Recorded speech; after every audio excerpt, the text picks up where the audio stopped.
Salam sejahtera dan selamat datang sekali lagi ke channel ini Current Sphere MY. Dalam satu kenyataan yang menggemparkan, pengerusi Barisan Nasional BN Sabah, Datuk Seri Bung Mokhtar Radin menggesa rakyat Sabah supaya tidak memberikan undi mereka kepada pemimpin atau parti yang dianggap sebagai palui. Kenyataan ini dibuat dalam sesi walkabout Barisan Nasional bersama Persatuan Cina Malaysia ataupun MCA di Gayak Street, Kota Kinabalu yang berlangsung pada hari ini. Ucapan beliau secara tidak langsung merujuk kepada kontroversi yang tercetus antara pengerusi Gabungan Rakyat Sabah GRS Datuk Seri Haji Jinor dan timbalan pengerusi Perikatan Nasional BN Datuk Seri Hamzah Zainuddin baru-baru ini.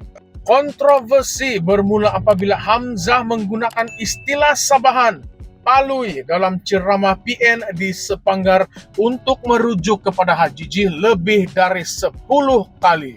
Istilah ini telah mencetuskan pelbagai reaksi dalam kalangan masyarakat dan pemimpin Sabah. Bung Mokhtar menyifatkan istilah tersebut sebagai penghinaan dan sinisnya berkata bahwa sejarah politik Sabah yang sendiri memperlihatkan situasi palui yang ironis.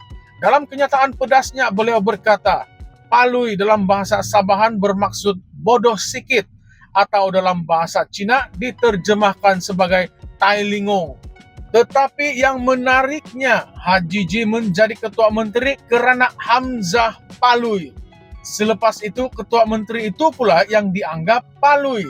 Dan akhirnya jadilah apa yang terjadi kepada Sabah hari ini.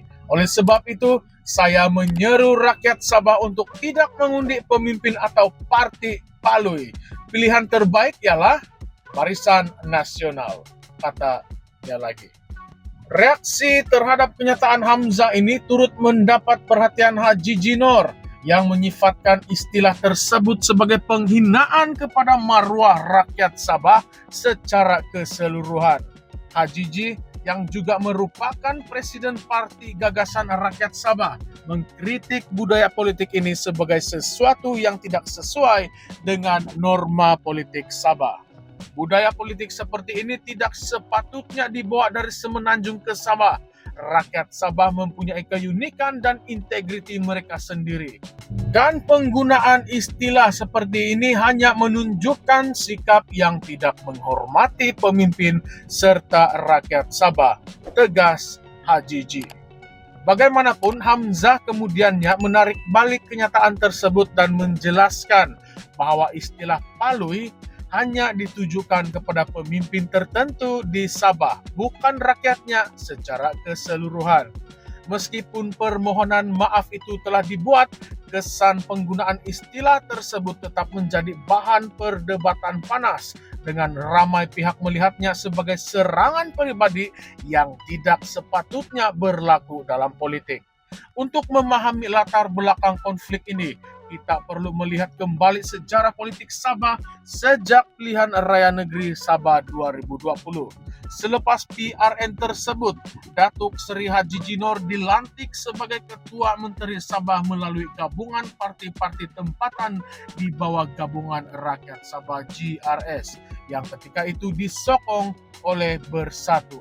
Namun pada 2022, Haji Ji dan beberapa pemimpin GRS mengambil langkah mengejut apabila mereka meninggalkan Bersatu untuk menubuhkan Parti Gagasan Rakyat Sabah. Langkah ini dianggap oleh sesetengah pihak sebagai pengkhianatan kepada Bersatu dan Perikatan Nasional yang menjadi sekutu penting dalam membentuk kerajaan negeri ketika itu.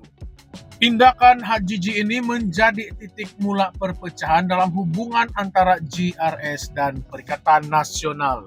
Hamzah sebagai pemimpin Bersatu melihat tindakan ini sebagai ancaman kepada kekuatan politik Perikatan Nasional di Sabah.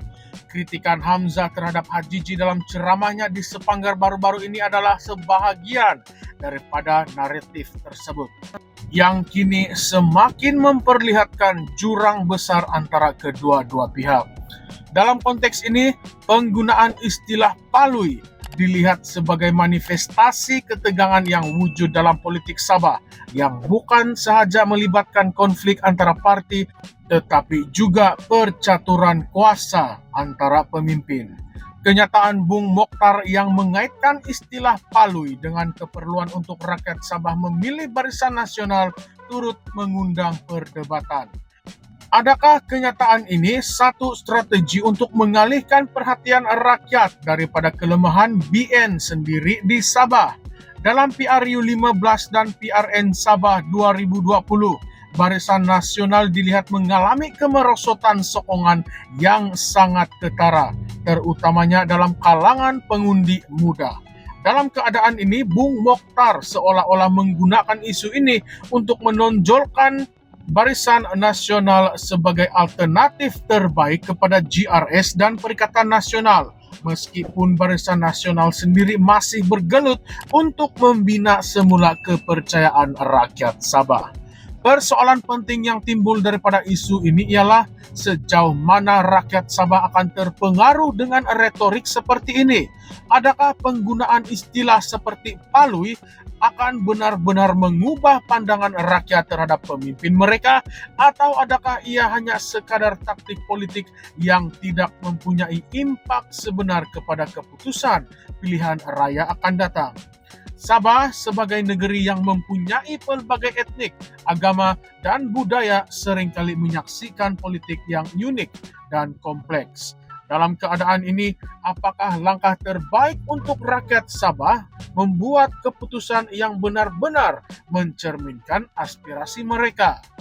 Kontroversi ini juga membawa kepada persoalan yang lebih besar mengenai masa depan politik Sabah. Dengan perpecahan yang berlaku antara GRS, Perikatan Nasional, dan Barisan Nasional, adakah ini menunjukkan bahwa politik Sabah masih bergantung kepada pengaruh dari Semenanjung, atau adakah ini merupakan peluang untuk rakyat Sabah memperjuangkan agenda politik tempatan yang lebih bebas dan mandiri? Rakyat Sabah kini berada di persimpangan yang kritikal. Pemimpin seperti Bung Mokhtar, Hajiji, dan Hamzah masing-masing membawa naratif mereka sendiri. Tetapi persoalan utama yang perlu dijawab ialah, adakah naratif-naratif ini benar-benar membawa manfaat kepada rakyat atau hanya sekadar percaturan politik untuk mengekalkan kuasa? Sebagai penutup, apa yang kita lihat dalam perkembangan ini ialah satu lagi episode dalam lanskap politik Sabah yang penuh dengan drama dan konflik. Namun, pada akhirnya rakyat Sabah yang akan menentukan ke mana hala tuju politik negeri ini.